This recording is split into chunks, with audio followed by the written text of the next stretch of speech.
بسم الله الرحمن الرحيم إن الحمد لله نحمده ونستعينه ونستغفره ونؤمن به ونتوكل عليه ونعوذ بالله من شرور أنفسنا ومن سيئات أعمالنا من يهده الله فلا مضل له ومن يضلله فلا هادي له فأشهد أن لا إله إلا الله وحده لا شريك له وأشهد أن محمدا عبده ورسوله أما بعد أرسله بالحق بشيرا ونذيرا وداعيا إلى الله بإذنه وسراجا منيرا اللهم صل على محمد وعلى آل محمد كما صليت على إبراهيم وعلى آل إبراهيم إنك حميد مجيد اللهم بارك على محمد وعلى آل محمد كما باركت على إبراهيم وعلى آل إبراهيم إنك حميد مجيد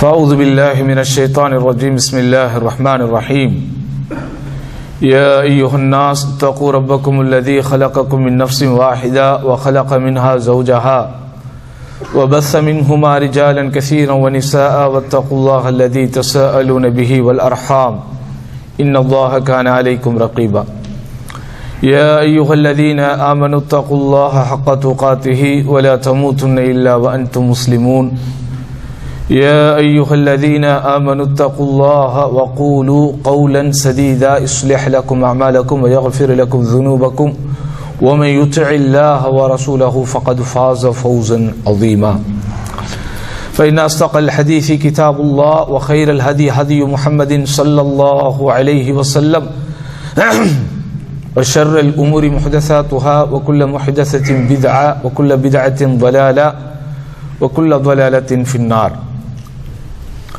அன்பிற்கினிய சகோதரர்களே, பெரியோர்களே, எல்லாம் வல்ல அல்லாஹுவின் பேரருளால் பெரும் கிருபையினால் அவன் நம்மீது சுமத்திருக்கிற இந்த ஜும்ஆ கடமையை நிறைவேற்றுவதற்காக அவனது இல்லத்தில் திரளாக ஒன்று சேர்ந்திருக்கிறோம். இந்த நேரத்தில் நாம் செய்கிற இந்த அமலுக்கும் ஏனைய எல்லா அமல்களுக்கும் உண்டான நிறைவான பலனை வல்லோன் அல்லாஹ் ஈருலகிலும் வழங்கியருள்வானாக என்ற பிரார்த்தனையோடு இன்றைய ஜுமாவின் முதல் உரையை ஆரம்பம் செய்கிறேன். அருமையானவர்களே, இஸ்லாம் என்கிற நமது மார்க்கம்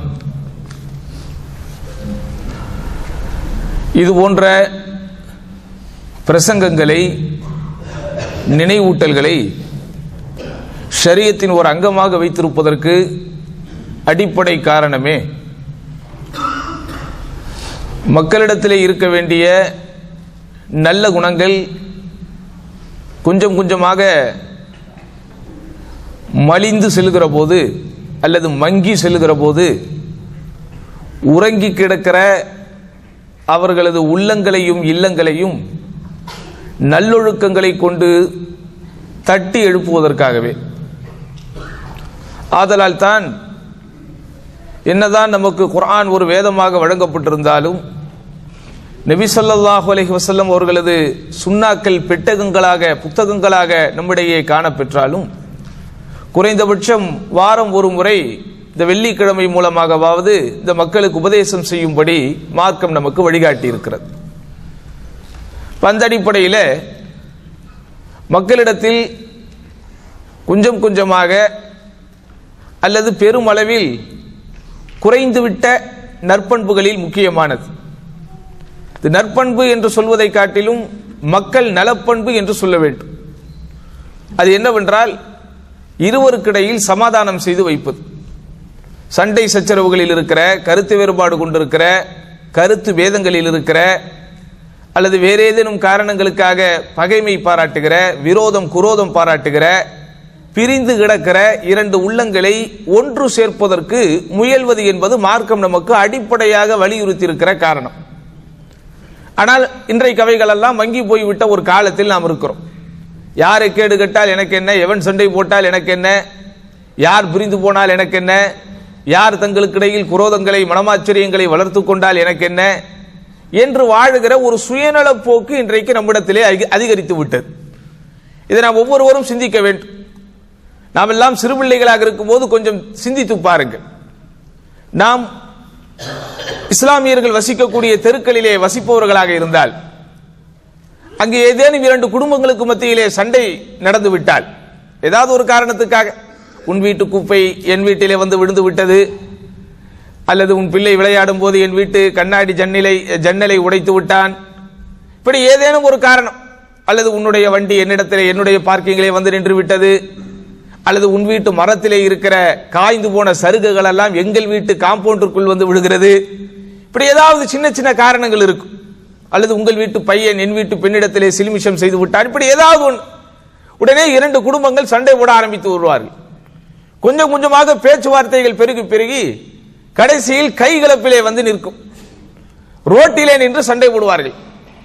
ஆனால் இப்படி ஒரு சண்டை நடந்தால் போதும், அடுத்து மூன்றாவது ஒரு குடும்பத்திலே இருப்பவர் தானாக ஓடி வந்து இருவருக்கிடையிலே சண்டைகளை பிரித்து வைப்பார், சமாதானம் செய்து வைப்பார், இவருக்கும் அவருக்கும் இடையிலே இணக்கத்தை ஏற்படுத்துவதற்கு முயற்சிப்பார். அதெல்லாம் ஒரு காலத்தில் நம்முடைய முன்னோர்கள் பேணி வந்த நல்ல பழக்க வழக்கங்களாகவே இருந்தது.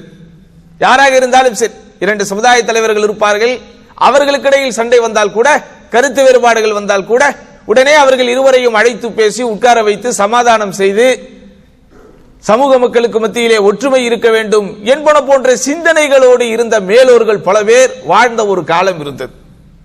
ஆனால் இன்றைக்கு நாம் எல்லாமே ஒரு ரசாயனம் கலக்கப்பட்ட ஒரு காலத்தில் வாழ்ந்து கொண்டிருப்பதை போல்தான் எல்லோரும் உணர்கிறோம். யாரும் தன்னை தாண்டி எதை பற்றியும் இன்றைக்கு சிந்திக்காத இயந்திரத்தனமான இரும்புத்தனமான ஒரு உள்ளத்திலும் இல்லத்திலும் இன்றைக்கு வாழ்ந்து கொண்டிருக்கிறோம். உடன் பிறந்த சகோதரர்களே சண்டை போட்டுக் கொண்டாலும் இன்னொரு உடன் பிறந்தவன் அதை கண்டும் காணாமல் போகக்கூடிய காலத்திலே இருக்கிறோம்.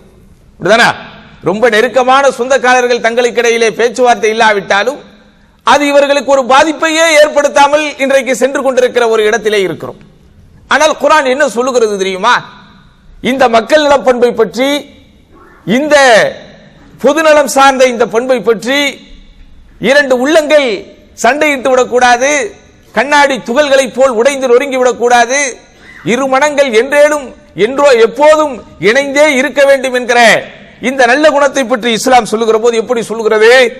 இன்னமல் முஃமினூன இஹ்வா, இறை நம்பிக்கையாளர்கள் அனைவருமே சகோதரர்கள். இனங்களால் வேறுபட்டாலும், நிறங்களால் வேறுபட்டாலும், குலம் கோத்திரத்தால் வேறுபட்டாலும், பேசுகின்ற மொழியால் வேறுபட்டாலும், வசிக்கின்ற ஊரால் வாழுகின்ற இடத்தால் வேறுபட்டாலும், இன்னமல் முஃமினூன இஹ்வா, அல்லாஹ்வை ஈமான் கொண்டிருக்கிற எல்லாருமே சகோதரர்கள். அப்ப நீங்க என்ன செய்யணும்? ஃபாஸ்லிஹு பைன அஹவைக்கும், உங்கள் சகோதரர்களுக்கு மத்தியிலே ஃபாஸ்லிஹு பைன அஹவைக்கும், சண்டையிட்டு கருத்து வேறுபாடு கொண்டு தர்க்கம் புரிந்து கொண்டு இவனை அவனும் அவனை இவனும் வெறுக்கும் சூழ்நிலை ஏற்படும் போது நீங்களாக இறங்கி சென்று களத்திலே இறங்கி அவர்களுக்கு இடையில் சமாதானம் செய்து வையுங்கள். வத்தகுல்லாஹ், அந்த விஷயத்திலும் அல்லாஹ்வை அஞ்சிக் கொள்ளுங்கள். லஅல்லக்கும் துர்ஹமூன், நீங்கள் அல்லாஹ்வால் அருள் பாலிக்கப்படக்கூடும். அப்ப இந்த மாதிரியான ஒரு நல்ல குணம் உங்களிடத்தில் இருந்தால் இதன் மூலம் கூட நீங்கள் அல்லாஹ்வுடைய ரஹ்மத்திற்கு ஆளாகுவீர்கள்.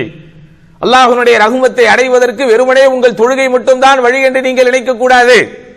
அல்லாஹ்வுடைய அருளை பெறுவதற்கு நான் நோன்பு வைக்கிறேன், உம்ராவிற்கு போகிறேன் என்று இந்த ஆன்மீகம் சார்ந்த இந்த விஷயங்கள் மட்டும்தான் அல்லாஹ்வுடைய ரஹ்மத்தை பெற்றுத்தரும் என்று நினைக்காதீர்கள்.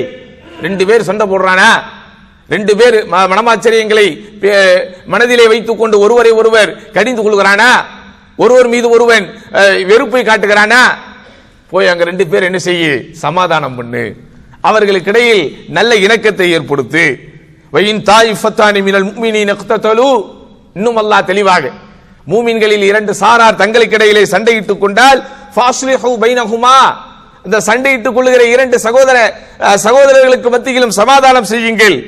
அப்படி நீங்கள் சமாதானம் செய்கிற பாதையில் ஃபைன் பகத் இஹ்தாஹுமா அலல் உக்ரா ஃபகாத்திலு அல்லதி தப்கி, ரெண்டு பேர் சண்டையிடும் போது அதில் ஒருவன் இன்னொருவன் மீது வரம்பு மீறி விட்டால் அந்த வரம்பு மீறுகிறோடு நீங்கள் சண்டை போட்டாலும் பரவாயில்லை. ஃபைன் ஃபாஅத், அதிலே அவர்கள் ஒத்து வந்தால் ஃபாஸ்லிஹு பைனஹுமா பில் அத்ல், நீதியை நிலைநாட்டி இருவருக்கும் இடையில் சமாதானம் செய்து வையுங்கள். அப்ப இந்த சமாதானம் செய்து வைத்தல் என்பது சகோதரர்களே நாம் விரும்பி செய்யக்கூடிய ஒரு பணியாக இருக்க வேண்டும். கண்டும் காணாமல் எனக்கென்ன என்று வாழக்கூடாது. இது போன்ற பண்புகளை அல்லாஹ் ரப்பல் ஆலமீன் நமக்கு பட்டியல் போட்டு வலியுறுத்துவதற்கும் வற்புறுத்துவதற்கும் வழிகாட்டுவதற்கும் அடிப்படை காரணமே சுயநல கிருமிகளாக நாம் வாழக்கூடாது என்பதுதான். சுயநலம் என்றால் என்ன? நான், எனது, எனக்குரியது, என்னுடைய நலம், என்னுடைய வளம், என்னுடைய பலம், என்னுடைய வாழ்வு, என்னுடைய வளர்ச்சி, என்னுடைய மகிழ்ச்சி, என்னுடைய முன்னேற்றம், என்னுடைய செல்வம் என்பன போன்ற அந்த நிலையிலேயே உங்களுடைய வாழ்க்கையின் வட்டத்தை சுருக்கி விடாதீர்கள். அதல்ல வாழ்க்கை. நாளைக்கு மறுமையிலே போய் நீங்கள் நிற்கும் போது நிறைய நன்மைகள் உங்களுக்கு தேவைப்படுகிறது. இந்த உலகத்திலே நீங்கள் செய்த தவறுகள், குற்றங்கள், குறைகள், உங்களிடத்திலே காணப்பட்ட பலவீனங்கள், மார்க்கத்திலே நீங்கள் வைத்த குறைகள், கடமைகளிலே உங்களிடத்திலே காணப்பட்ட குறைபாடுகள், அல்லது ஒழுக்கம் சார்ந்த விழுமியங்களில் உங்களுடைய வாழ்க்கையிலே விழுந்த ஓட்டைகள், இவைகளெல்லாம் அடைக்கப்படுவதற்கு, இவைகளெல்லாம் நாளைக்கு மன்னிக்கப்படுவதற்கு பல வழிகளில் இந்த பூமியிலே செய்த நன்மைகள் உங்களுக்கு அங்கே தேவைப்படும். அப்போ இந்த மாதிரியான விஷயங்கள் எல்லாம் நீங்கள் ஆர்வம் செலுத்தும் போது சகோதரர்களே, உங்களுக்கே தெரியாமல் உங்கள் கணக்கில் அல்லாஹ் சுப்ஹானஹு வ தஆலா பல்வேறு விதமான நன்மைகளை மூட்டை மூட்டையாக சேர்த்து வைத்துக் கொண்டே இருக்கிறார். அப்துலுமு துலுமாத்துன் யௌமல் கியாமா, இந்த பூமியிலே நாம் செய்த ஒவ்வொரு அநியாயமும் அக்கிரமும், இந்த பூமியிலே நாம் செய்த ஒவ்வொரு வரம்பு மீறலும் பாவமும் அந்த மறுமையில் இருள்களாக வந்து நிற்கும். அந்த இருள்களை எல்லாம் ஒளிச்சத்தின் வெளிச்சத்தின்பால் கொண்டு வருவதற்கு, அந்த இருள்களை எல்லாம் அழித்துவிட்டு அல்லது அந்த இருள்களை எல்லாம் விலக்கிவிட்டு உங்கள் வாழ்விலே ஒளி ஏற்றப்படுவதற்கு, உங்கள் வாழ்விலே வெளிச்சம் ஏற்றப்படுவதற்கு எத்தனையோ விளக்குகள் உங்களுக்கு தேவைப்படும். அந்த விளக்குகள் என்னவென்று நினைத்துக் கொண்டிருக்கிறீர்கள்? இந்த உலகத்திலே நாம் செய்யக்கூடிய நன்மைகள் தான் நாளைய மறுமையின் நமது வாழ்வில் அல்லாஹ் ஏற்படுத்தி வைத்திருக்கக்கூடிய இருள்களை விளக்குகிற, இருள்களை அகற்றுகிற வெளிச்சங்களாக வந்து நிற்கும் என்பதை மறந்துவிடக் கூடாது. அதனால் தான் அல்லாஹ்வுடைய தூதர் ஸல்லல்லாஹு அலைஹி வஸல்லம் அவர்களும் அவர்கள் தம் தோழர்களும் தம்முடைய சமூகத்தில் இப்படி இரண்டு பேர் கருத்து வேறுபாடு கொண்டு விட்டால், இரண்டு முஸ்லிம்கள் தங்களுக்கிடையிலே சண்டையிட்டுக் கொண்டு விட்டால் உடனே அதை சமாதானம் செய்து வைத்து விட்டு தான் அடுத்த வேளை அவர்கள் பார்ப்பார்கள். இதற்கு நிறைய உதாரணங்கள் என்ன செய்ய முடியுமோ வரலாறுகளிலே பார்க்க முடியும். நபிகள் நாயகம் ஸல்லல்லாஹு அலைஹி வஸல்லம் அவர்கள் காலத்தில் ஸஹல் இப்னு ஸஅத் ரலியல்லாஹு அன்ஹு அவர்கள் அறிவிக்கிறார்கள், ஏதோ ஒரு காரணத்திற்காக குப்பாவாசிகள் தங்களுக்கிடையிலே சண்டையிட்டுக் கொண்டார்கள். அந்த சண்டை எந்த அளவிற்கு வீரியமாக மாறியது என்றால், ஹத்தா ஜராபு பில் ஹிஜாரா, கையிலே கிடைக்கக்கூடிய கற்களை எல்லாம் எடுத்து மாறி மாறி அடித்துக் கொண்டு தங்களுடைய சண்டைகளை வீரியப்படுத்தக்கூடிய அளவிற்கு ஒரு பெரும் விளைவு அங்கே ஏற்பட்டது. இந்த செய்தி அல்லாஹ்வுடைய தூதர் ஸல்லல்லாஹு அலைஹி வஸல்லம் செவியிலே வந்து விழுந்தவுடன், இத்ஹபு பினா, வாங்கள் நாம் அனைவரும் அங்கே செல்லுவோம், நுஸ்லிஹு பைனஹும், அவர்களுக்கிடையில் சமாதானம் செய்து வைப்போம் என்று அல்லாஹ்வுடைய தூதர் ஸல்லல்லாஹு அலைஹி வஸல்லம் உடனே சஹாபாக்களை கூட்டிக் கொண்டு போய் சமாதானம் செய்து வைத்ததை பார்க்கலாம். இதெல்லாம் ஒரு பொதுநலமாக இன்றைக்கு நடந்து வந்தது. ஆனால் இன்றைக்கு அல்லாஹ் காப்பாற்ற வேண்டும். இந்த பொதுநலமாக நடக்கப்பட வேண்டிய விஷயங்கள் கூட இன்றைக்கு காசு பார்க்கிற ஒரு களமாக மாறிவிட்டது. கட்ட பஞ்சாயத்து என்கிற வார்த்தை இன்றைக்கு சமூகத்திலே நிறைய இடங்களில் பழக்கப்பட்டு புழக்கப்பட்டு கொண்டிருக்கக்கூடிய ஒரு காலத்திலே இருக்கிறோம். அது என்னையா கட்ட பஞ்சாயத்து? நீங்கள் காவல்துறைக்கு போனால், அங்க போனாலும் வேற தான் நடக்குதுனால பெரும்பாலும் அங்க யாரும் போறதில்லை. நீதிமன்ற கதவை தட்டினால் எப்போ நமக்கு கதவு திறக்கப்படும் என்றே தெரியாது. அதனால் சமூகத்திலே கொஞ்சம் செல்வாக்குள்ளவர்கள், கொஞ்சம் சொல்வாக்குள்ளவர்கள், அல்லது சமூகத்திலே கொஞ்சம் அரசியல் பலம் வைத்திருப்பவர்கள், அல்லது சமூகத்திலே கொஞ்சம் ஆளுமையாக காட்டப்படுபவர்கள், அவர்களிடத்துல போனா நம்ம பிரச்சனை சரியாயிடும். அது நிலத்தகராறாக இருக்கலாம், அல்லது கணவன் மனைவி பிரச்சனையாக இருக்கலாம், அல்லது அண்டை வீட்டுக்காரர்கள் சம்பந்தப்பட்ட பிரச்சனையாக இருக்கலாம், அல்லது சொத்து தகராறாக இருக்கலாம், அல்லது வேலை பார்க்கிற இடத்தில் ஏற்பட்ட ஏதாவது பிரச்சனையாக இருக்கலாம், அல்லது கோஷ்டி மோதல்களாக இருக்கலாம், அல்லது மேலத்தெரு கீழத்தெரு என்பன போன்ற பிரச்சனையாக இருக்கலாம், அல்லது எனது மொஹல்லா அவனது மொஹல்லா என்பன போன்ற பிரச்சனையாக இருக்கலாம், அல்லது கடன் வாங்கிவிட்டு திரும்ப தராமல் இருக்கிறான், அல்லது அதிலே இழுத்தடிக்கிறான் என்பன போன்ற பிரச்சனையாக இருக்கலாம், அல்லது என் வீட்டிலே ஒருவனை அவனால் அடித்து விட்டான், அல்லது அவன் வீட்டிலே இருப்பவனை நான் அடித்து விட்டேன், இப்படி என்ன பிரச்சனைகளாக வேண்டுமானாலும் இருக்கலாம். சரி, அங்க ஜமாத் தலைவர் இருக்கிறாரு, அங்க அரசியல் கட்சி தலைவர் இருக்கிறாரு, இந்த நகர செயலாளர் இருக்கிறாரு, இந்த மாவட்ட தலைவர் இருக்கிறாரு, அவர்கிட்ட போனா நமக்கு சமாதானம் கிடைக்கும் என்று யாரோ மூன்றாவது நபர்கள் சொல்வதை பேச்சை கேட்டு அங்க போனா இவங்கிட்டையும் காசு அவங்கிட்டையும் காசு என்று இன்றைக்கு சமாதானம் வைத்து சமாதானம் செய்ய வேண்டிய இந்த பாதை கூட சல்லிகளை அடிக்கக்கூடிய ஒரு பாதைகளாக இன்றைக்கு மாறிவிட்டு. ஆனா அல்லாஹ்வுடைய தூதர் ஸல்லல்லாஹு அலைஹி வஸல்லம் இந்த சமாதானம் செய்வதை சன்மார்க்க சேவையாக நினைத்து செய்தார்கள்.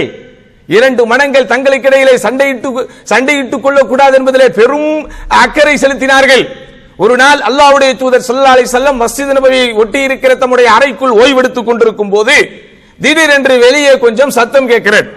யார் அந்த சத்தம் என்று பார்த்தால் அங்கே காப் இப்னு மாலிக் ரலியல்லாஹு அன்ஹு அவர் அபூ ஹத்ரத் என்கிற ஒரு நபித்தோழருக்கு எப்போதோ கொடுத்த கடனை வசூலிப்பதற்காக கேட்கிறார். உண்மையிலே இந்த கடன் தான் என்ன செய்யப்படுது, பல இடங்களில் மனங்களுக்கு இடையில் பிரச்சனைகளை உண்டு பண்ணுவதற்குண்டான அடிப்படையாக இருக்கிறது. அப்ப கொடுத்த கடனை தவணை முடிந்ததற்கு பிறகும் அவர் திருப்பி தராமல் இருக்கிறார் என்பதனால் கஅப் இப்னு மாலிக் ரலியல்லாஹு அன்ஹு தனக்கு வந்து சேர வேண்டிய கடனை வசூலிக்கிறார். கொஞ்சம் கொஞ்சமாக பேச்சுவார்த்தை கடினமாக மாறுகிறது, அல்லது வார்த்தையின் வீரியம் கொஞ்சம் தடிமனாக மாறுகிறது. எந்த அளவிற்கு என்றால் அல்லாஹ்வுடைய தூதர் ஸல்லல்லாஹு அலைஹி வஸல்லம் அவர்களுடைய அறைக்குள் இருக்கிறார்கள். பெருமானார் ஸல்லல்லாஹு அலைஹி வஸல்லம் செவியை போய் உடைக்கக்கூடிய அளவிற்கு அவர்கள் இருவர்களின் வார்த்தைகளின் சப்தம் எங்கே வீரியமாகிறது. உடனே ரசூலுல்லாஹி ஸல்லல்லாஹு அலைஹி வஸல்லம் தம்முடைய அறையின் திரையை விலக்கி என்ன நடக்கிறது என்கிற துணியில் பெருமானார் ஸல்லல்லாஹு அலைஹி வஸல்லம் எட்டி பார்க்கிறார். அங்கே கஅப் இப்னு மாலிக் ரலியல்லாஹு அவர்களும் அதே போன்று அபூ ஹத்ரத் ரலியல்லாஹு அவர்களும் தங்களுக்கு இடையில் ஏற்பட்ட கடன் பிரச்சனையில் அவர்கள் உரத்த சப்தத்திலே பேசிக் கொண்டிருப்பதை கண்டவுடன் அல்லாஹ்வுடைய தூதர் ஸல்லல்லாஹு அலைஹி வஸல்லம் கஅப் இப்னு மாலிக்கை கூப்பிடுகிறார். இங்க கூட பாருங்க, ரசூல் ஸல்லல்லாஹு அலைஹி வஸல்லம் பஞ்சாயத்தை எப்படி செய்ய வேண்டும், இரு சாராருக்கிடையில் பிரச்சனைகள் வரும்போது அந்த பிரச்சனைகளை எப்படி அணுக வேண்டும், இந்த பிரச்சனைகளை அணுகும் போது யாரை ஆரம்ப புள்ளியாக வைக்க வேண்டும். பொதுவாகவே சகோதரர்களே, கடன் கொடுத்த ஒருவர் பஞ்சாயத்து செய்வதற்காக ஒருவர் போய் அணுகினால், இவன் இடத்திலே கடன் வாங்கி விட்டான், தராமல் இருக்கிறான், இழுத்தடிக்கிறான் என்று போய் பேசும்போது கடன்பட்டவன் யாரு, கடன் வாங்கினான அந்த கடன்பட்டவனை அழைத்து மிரட்டுவதும் உருட்டுவதும் தான் சமுதாயத்தில் இருக்கக்கூடிய பழக்கமும் வழக்கமும். ஆனா அல்லாஹ்வுடைய தூதர் ஸல்லல்லாஹு அலைஹி வஸல்லம் அவர்களுடைய பஞ்சாயத்து பாணி கொஞ்சம் வித்தியாசமானது. அடிப்படையில் கடன் வாங்கியவனை கூப்பிட்டு தான் என்ன செய்யணும், மிரட்டணும். ஏன், அது அவ ஹக்கு, அவங்கிட்ட நீ வாங்கின மாதிரி திருப்பி கொடுக்கணுங்கிறது தான் உலக வழக்கம். ஆனால் அல்லாஹ்வுடைய தூதர் ஸல்லல்லாஹு அலைஹி வஸல்லம் உலக வழக்கத்திலேயே ஒரு உன்னத பழக்கத்தை கொண்டிருப்பவர். என்ன செஞ்சாங்க தெரியுமா, எப்படி பிரச்சனைகளை சால்வ் பண்ணாங்க தெரியுமா, கஅப் நீ அவருக்கு கொடுக்க, நீ அவரிடத்திலே வசூலிக்க வேண்டிய கடனில் பாதியை தள்ளுபடி பண்ணுங்கிறாங்க. யாருமே எதிர்பார்க்காத ட்விஸ்ட். இப்படி கஅப் அவர் உனக்கு தர வேண்டிய கடனில் பாதியை தள்ளுபடி பண்ணு. அதுவும் அல்லாஹ்வுடைய தூதர் இறங்கி நிறைய பேசி ரெண்டு பேரையும் சமாதானம் பண்ணி, இவங்க சார்பா 4 பேரை கூப்பிடு, அவங்க சார்பா 4 பேரை கூப்பிடு, பெரிய மத்தியஸ்தம் எல்லாம் இல்ல. அல்லாஹ்வின் தூதர் ஸல்லல்லாஹு அலைஹி வஸல்லம் நிலைமைகளை உணர்ந்தவுடன் இந்த சஹாபாக்களிடத்தில் இருக்கிற ஈமானிய உரம் பெருமானாருக்கு தெரியும் அல்லவா. அல்லாஹ்வுடைய தூதர் ஸல்லல்லாஹு அலைஹி வஸல்லம் சொல்லிவிட்டால் காசு என்ன பணம் என்ன, உயிரையே கூட துச்சமிடம் மதிக்கக்கூடிய அளவிற்கு உண்டான ஒரு கூட்டத்தை அல்லவா அல்லாஹ்வின் தூதர் தன்னகத்தை கொண்டிருந்தார். அப்ப ரசூலுல்லாஹி ஸல்லல்லாஹு அலைஹி வஸல்லம் கடன்பட்டவின் மனம் கொஞ்சம் இலக வேண்டும் என்பதற்காக, கடன்பட்டவன் கொஞ்சம் அந்த கடனை அடைப்பதில் அவனுக்கு இருக்கிற சிரமத்தை புரிந்து கொண்டவுடன் காபே பாதி கடனை தள்ளுபடி பண்ணுகிறான். உடனே இந்த ஸ்பாட்லயே நான் பாதி கடனை தள்ளுபடி பண்ணிவிட்டேன் என்கிறார். இவரும் மீதி கடனை தருவதற்கு ஒப்புக்கொண்டு சண்டையிட்டுக் கொண்ட 2 பேரும் அந்த உடனே அல்லாஹ்வின் தூதர் ஸல்லல்லாஹு அலைஹி வஸல்லம் முன்னிலையிலே சமாதானம் பெறுகிறார்கள். இப்படி சகோதரர்களே, பெரும்பாலும் 2 மனங்களுக்கு இடையிலே சண்டைகள் வருவதற்குண்டான அடிப்படை காரணமே, அடிப்படை புள்ளியே எங்க இருக்குன்னு பாத்தீங்கன்னா காசுதான். அவர்கள் வெளியே வரும்போது காரணங்கள் சொல்லும் போது என்னென்னோ சொல்லுவார்கள். ஆனால் அந்த மைய புள்ளியில் நாம் அப்படியே டிராவல் பண்ணி ஆதி மூலம் என்று சொல்லுவோமே, ஆதி மூலம் ரிஷி மூலம் என்பார்களே, அந்த மாதிரி அந்த ஆரம்ப மூலம் எங்க இருக்குதுன்னு போய் பாத்தீங்கன்னா அங்க காசு தான் காரணமா இருக்கு.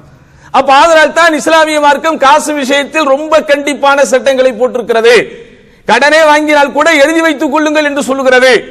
அப்போ அல்லாஹ்வின் தூதர் ஸல்லல்லாஹு அலைஹி வஸல்லம் காலத்தில் எந்த அளவிற்கு சண்டை போட்டவர்களுக்கு மத்தியில் சமாதானம் செய்வதில் அவர்கள் முனைப்போடு இருந்தார்கள் அப்படிங்கிறது என்ன செய்யலாம், நம்ம இங்கே பார்த்துக் கொள்ளலாம். நபி ஸல்லல்லாஹு அலைஹி வஸல்லம் மட்டுமல்ல, நபி தோழர்களும் இந்த விஷயத்திலே ரொம்ப தெளிவாக இருந்தார்கள். ஆயிஷா ரலியல்லாஹு அன்ஹா அல்லாஹ்வுடைய தூதரின் காலத்திற்கு பிறகு என்னவெல்லாம் அவர்களுடைய கணக்கில் வரவாக பணமாக வருமோ எல்லாவற்றையும் அல்லாஹ்வின் பாதையில் அள்ளி அள்ளி அள்ளி அள்ளி கொடுக்கக்கூடிய ஒரு மனம் படைத்தவராக ஆயிஷா ரலியல்லாஹு அன்ஹா இருந்தார்கள். உங்களுக்கு எல்லாம் தெரியும், ஆயிஷா ரலியல்லாஹு அன்ஹா அவர்களுக்கு நேரடி வாரிசு இல்லை. அதனால் ஆயிஷா ரலியல்லாஹு அன்ஹா தன்னுடைய அக்கா அஸ்மா பின்த் அபீ பக்கர் ரலியல்லாஹு அன்ஹா அவர்களுடைய மகனாராகிய அப்துல்லாஹ் இப்னு ஜுபைர் ரலியல்லாஹு அன்ஹு அவர்களை என்ன செஞ்சாங்க, அவங்க ரொம்ப நேசமாக வைத்து பாசம் காட்டி வளர்க்கக்கூடியவங்களாக இருந்தாங்க. ஒரு கட்டத்தில் இந்த தர்மம் செய்யக்கூடிய விஷயத்திலேயோ அல்லது அன்பளிப்புகள் அதிகம் தரக்கூடிய விஷயத்திலேயோ அப்துல்லாஹ் இப்னு ஜுபைர் ரலியல்லாஹு அன்ஹு அவர்களுக்கும் அன்னை ஆயிஷா ரலியல்லாஹு அன்ஹா அவர்களுக்கும் இடையில் ஒரு சின்ன மன வருத்தம் வருகிறது. அப்துல்லாஹ் இப்னு ஜுபைர் ரலியல்லாஹு அன்ஹு ஆயிஷா ரலியல்லாஹு அன்ஹா அவர்களை இந்த மாதிரி இவங்க எதை பற்றியும் யோசிக்காமல் இப்படி கொடுத்துக்கிட்டே இருக்கிறதா அவங்க கொஞ்சம் கவனமா இருக்கணும், இல்லன்னா நான் அவங்களோட நான் கொஞ்சம் பேசாம இருந்துருவேன் அப்படின்னு ஒரு சத்தம் போட்டு பேசிடுறாரு. இந்த செய்தி ஆயிஷா ரலியல்லாஹு அன்ஹா காதுல விழுது. ஆயிஷா ரலியல்லாஹு அன்ஹா அவங்களால அதை ஜீரணிக்க முடியல. இப்னு சுபைரா இப்படி சொன்னார், அவனா இப்படி சொன்னார் அப்படின்னு திரும்ப திரும்ப. ஏன்னா இது பொதுவாகவே யார் நம் மீது ரொம்ப மரியாதை வைத்திருக்கிறார், கண்ணியம் வைத்திருக்கிறார் என்று நாம் நம்பிக்கை கொள்வோமோ, அல்லது யார் நம் மீது ரொம்ப அன்பு வைத்திருக்கிறார், பாசம் வைத்திருக்கிறார் என்று நாம் நம்பிக்கை கொண்டு வைத்திருந்தோமோ, அவர் நம்மை பற்றி தகாத வார்த்தைகளை பயன்படுத்திய விஷயம் நம்முடைய செவியில் வந்து விழுந்தால் என்ன செய்ய முடியாது, நம்ம அவ்வளவு சீக்கிரத்தில் ஜீரணிக்க முடியாது. அப்போ மகன் போல நான் பாவித்து வளர்த்த இந்த அப்துல்லா இப்னு சுபைர் என்னை எடுத்தெறிந்து பேசிவிட்டார் என்கிற ஆத்திரத்தில் ஆயிஷா ரலியல்லாஹு அன்ஹா என்ன செய்றாங்க, நான் அப்துல்லா இப்னு சுபைர் இடத்திலே இனி பேசவே மாட்டேன் அப்படின்னு நேர்ச்சை பண்ணிடுறாங்க. இது அடிப்படையில் இப்படி செய்யக்கூடாது, இருந்தாலும் அந்த பாசம் அதிகம் இருப்பதனால அவர் இப்படி பேசி போட்டாரு என்கிற வருத்தத்தில் ஆயிஷா ரலியல்லாஹு அன்ஹா அப்படி முடிவு எடுக்கிறாங்க. ஆனா அப்துல்லா பின் சுபைர் ஃபீல் பண்ண ஆரம்பிச்சிடுறாங்க, ஆஹா நம்ம வாயை விட்டுட்டோமே, தெரியாம பேசிட்டோமே, இப்ப அன்னை நம்ம கிட்ட பேசாம இருக்கிறாங்களே. இவருக்கு ரொம்ப மன வருத்தம் ஆயிருது.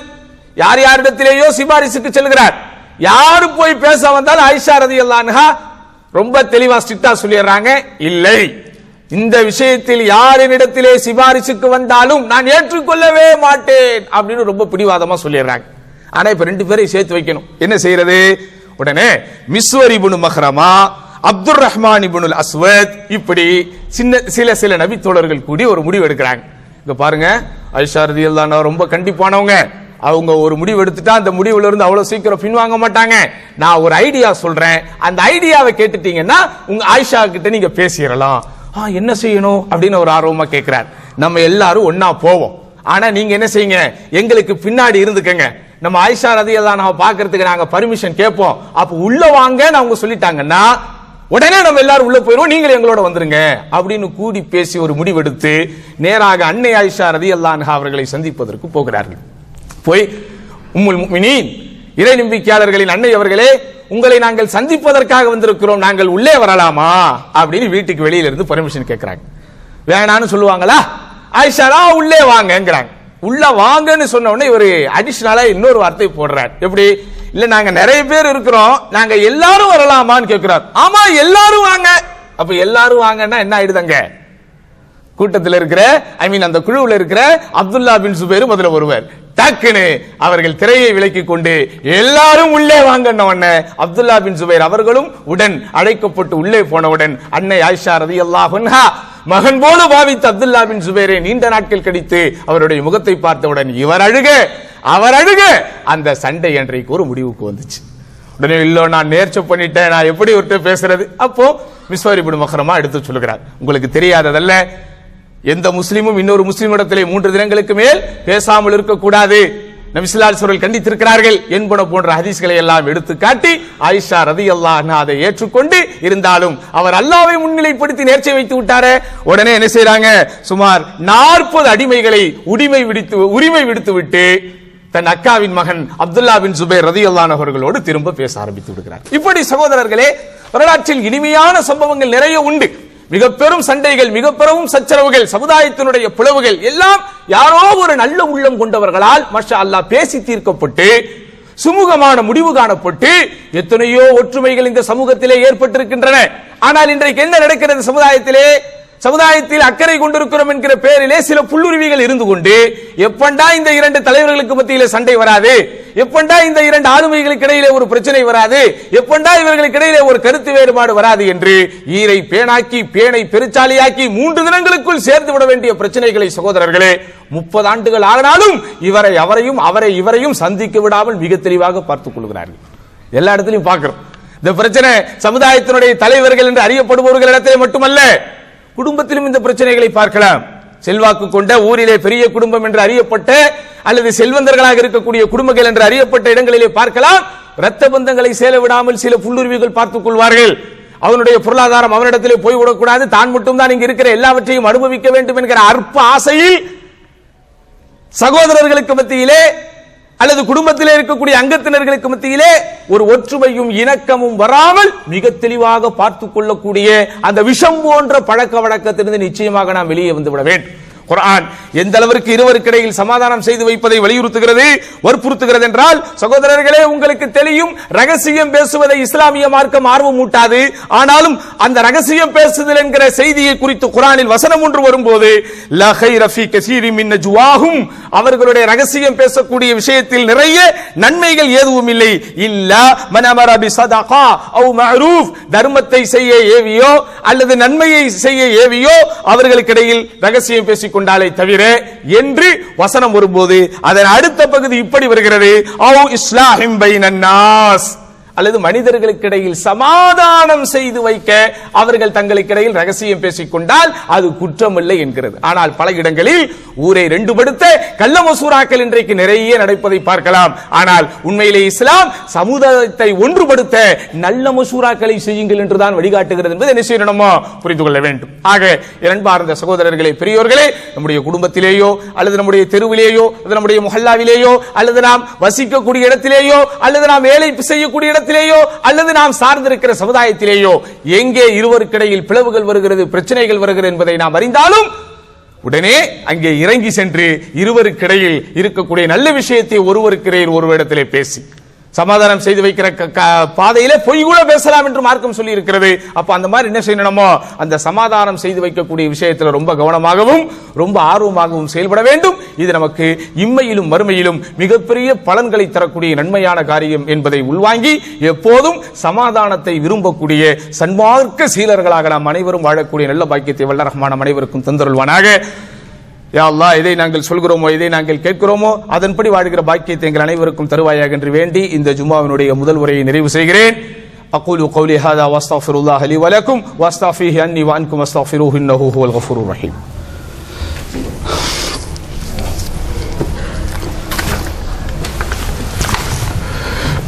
அல்ஹம்துலில்லாஹி ரப்பில் ஆலமீன் வஸ்ஸலாத்து வஸ்ஸலாமு அலா அஷ்ரஃபில் அன்பியாஇ வல் முர்சலீன் وعلى آله وصحبه ومن تبعهم بإحسان إلى يوم الدين أما بعد. அன்பார்ந்த சகோதரர்களே, இந்த ஜும்மாவினுடைய முதல் உரையில் சண்டையிட்டுக் கொண்டிருக்கக்கூடிய இரண்டு பேருக்கு மத்தியிலே சமாதானம் செய்து வைப்பதை இஸ்லாம் எப்படி வலியுறுத்துகிறது என்பதை சுருக்கமாக தெரிந்தோம். அடுத்து அறிஞர் பெருமக்கள் இந்த சமாதானம் செய்து வைக்கக்கூடிய அந்த பண்பை செயல்படுத்த நினைப்பவர்களுக்கு சில வழிகாட்டுதல்களை தருகிறார்கள். அதுல நிறைய விஷயங்கள் இருந்தாலும் அடிப்படையா 5 ஆலோசனைகள் அல்லது 5 உபதேசங்கள். முதலாவது என்ன? சண்டையிட்டுக் கொள்ளக்கூடிய யாராக இருந்தாலும் அவர்களுக்கிடையில் சமாதானம் செய்து வைக்க நினைப்பவர்கள் இந்த பணியின் மூலம் அல்லாஹ் எனக்கு நன்மையை தர வேண்டும் என்கிற நல்ல நியத்தை கொண்டிருக்க வேண்டும். இவங்க சண்டை போட்டுக்கிட்டா நமக்கு கிடைக்கக்கூடிய லாபம் போயிடும், இவங்க சண்டை போட்டுக்கிட்டா இவ்வளவு நாள் நமக்கு கிடைச்சிக்கிட்டு இருந்தது போயிடும், அந்த மாதிரி நினைக்காமல் நல்ல நியத்தின் அடிப்படையில் என்ன செய்யணும்? சமாதானம் செய்து வைக்க வேண்டும். இரண்டாவது என்ன?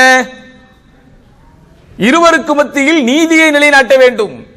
யார் தவறாக இருந்தாலும் தவறு செய்பவரை தவறு என்பதை உணர வைக்க வேண்டும்.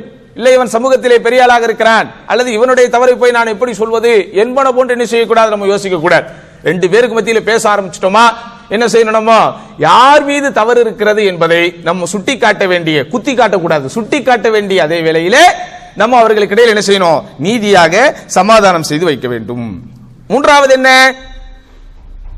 இருவருக்கிடையில் சமாதானம் செய்வதற்காக செல்பவர் நிச்சயம் சில ரகசியங்களை தெரியக்கூடிய ஒரு சூழ்நிலைக்கு தள்ளப்படுவார். அப்படிதானா? 2 பேரும் சண்டை போட்டுக்கிட்டு இருக்கும் போது கண்டுக்காம போயிட்டவனுக்கு எதுவுமே தெரியாது.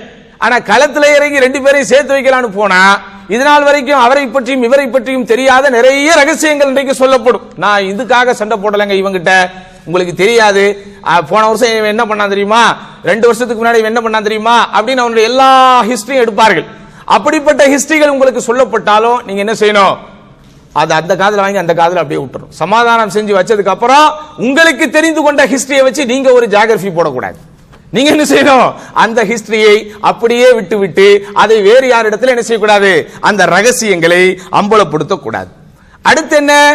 இருவருக்கிடையில் சமாதானம் செய்து வைக்கும் போது சகோதரர்களே நல்ல வார்த்தைகளை பேச வேண்டும், நல்ல ரம்மியமான வார்த்தைகளை பேச வேண்டும், கனிவான வார்த்தைகளை பேச வேண்டும். 2 பேரும் அப்படியே விட்டுருந்தா கூட 4 நாள்ல சேர்ந்திருப்பான். இவன் சமாதானம் பண்ணி வைக்கிறேன்னு போய் அந்த பரம்பரையே சேர விடாம ஆக்கிடுவான். அப்படியே சில பேர் இருக்கிறான். அப்போ சண்டை போட்டிருப்பவர்களுக்கு மத்தியில் சமாதானம் செய்ய வைப்பவர்கள் என்ன செய்யக்கூடாது? ரொம்ப கடினமான வார்த்தைகளை பேசி இன்னும் பிரச்சனைகளை பெரிது பண்ணக்கூடாது. மாறாக அந்த விஷயங்களை என்ன செய்யணும், நம்ம அப்படியே முடிச்சிடும். அடுத்து சமாதானம் செய்ய வைப்பவர்கள் இருவரையும் முதலில் ஒன்றாக சந்திப்பதற்கு முன்னாடி ரெண்டு பேரையும் தனித்தனியாக சந்தித்து, உன்னை பத்தி அவர் எவ்வளவு நல்லதா நினைச்சுக்கிட்டு இருக்காரு தெரியுமா, உன்னை பத்தி எவ்வளவு ஒரு நல்லா சொல்லி இருக்கிறார் தெரியுமா அப்படின்னு என்ன செய்யணும், இருவர் மீது அதாவது ஒருவர் மீது இன்னொருவருக்கு ஒரு சாஃப்ட் கார்னர், ஒரு நேர்மறை சிந்தனை வரக்கூடிய விதத்திலே நடந்து கொள்ள வேண்டும். இது மாஷாஅல்லாஹ் அறிஞர்கள் நமக்கு சமாதானம் செய்து வைப்பதற்காக நினைப்பவர்கள் கலைகளாக செய்ய வேண்டிய சில அம்சங்களை சொல்லிக் கொடுக்கிறார்கள். அப்ப அதை நம்ம என்ன செய்யணும், இன்ஷா அல்லாஹ் மனதில் வைத்துக் கொண்டு நம்மால் இரண்டு மனங்கள் எப்படியாவது ஒன்றாக வேண்டும் என்கிற அந்த ஒரு சிந்தனையில் நம்ம செயல்படணும். அப்படிப்பட்ட நல்ல ஒரு விஷயத்தை வல்ல ரஹ்மான் நம் அனைவருக்கும் தந்தருள்வானாக. இந்த சமூகத்தில் இருக்கக்கூடிய பிளவுகள், பிரச்சனைகள் எல்லாவற்றிலிருந்தும் இந்த சமுதாய மக்கள் வெளியே வந்து ஒற்றுமையோடு நம்முடைய பணியையும் பாதையையும் அவர்கள் அமைத்துக் கொள்வதற்கு வல்ல ரஹ்மான் அருள் புரிவானாக என்று வேண்டி இந்த ஜுமாவுடைய இரண்டாம் முறையை நிறைவு செய்கிறேன். இன்னல்லாஹ யாமுரு பில் அத்ல் வ இஹ்சான் வ இதாஇல் குர்பா وينهى عن الفحشاء والمنكر والبغي يعظكم لعلكم تذكرون ولذكر الله أكبر والله يعلم ما تصنعون.